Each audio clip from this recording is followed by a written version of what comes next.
Neoliberalismo. En 1970, el pueblo chileno eligió como presidente a Salvador Allende.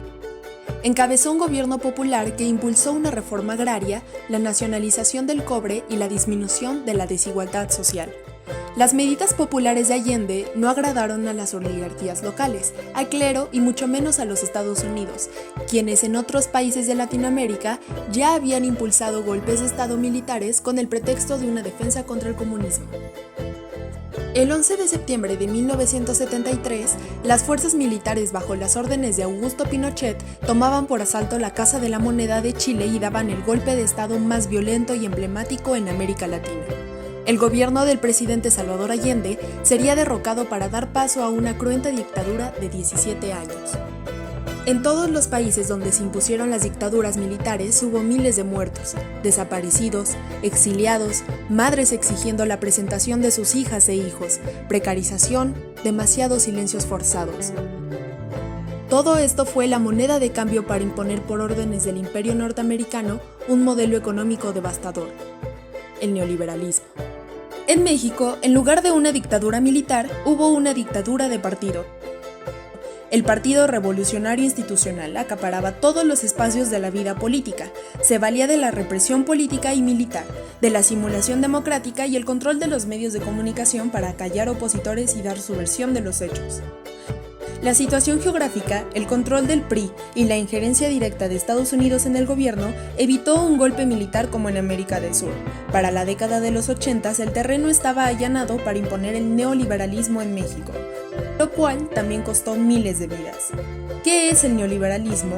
Es el capitalismo avanzado de nuestros días. Es un proyecto político, económico y cultural que a partir de una serie de agresivas políticas públicas fortalece el poder de las clases dominantes en el mundo.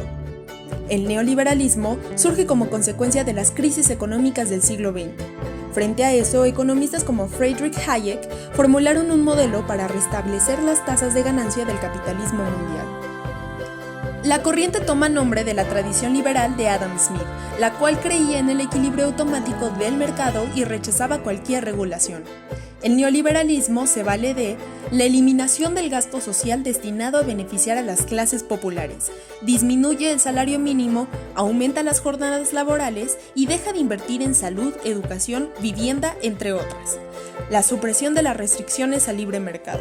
Un ejemplo muy claro fue el Tratado de Libre Comercio, el cual terminó por devastar el campo mexicano para dar paso a la entrada de mercancías con precios mucho más baratas que las nacionales.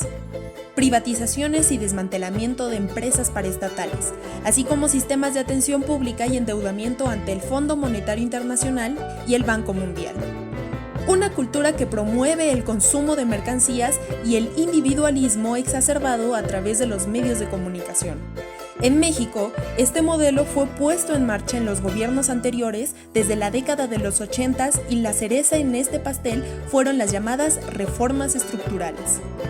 Las consecuencias fueron el incremento de la desigualdad social, el crecimiento de estructuras criminales como el narco, se revirtieron las conquistas sociales y populares y se acentuó el uso de las Fuerzas Armadas. El gobierno de la Cuarta Transformación, elegido de forma arrasadora en las urnas, trabaja para cambiar la dinámica depredadora del neoliberalismo a pesar de la resistencia feroz de las élites económicas y del viejo régimen político a un cambio de paradigma. Hoy en día, se impulsan programas sociales, se restituyen derechos eliminados en el periodo neoliberal, se reconstruye nuestra industria energética y se quitan privilegios fiscales, entre muchas otras acciones. La pandemia reafirma la necesidad de una revolución de las conciencias, pero sobre todo, trabajar por los más pobres.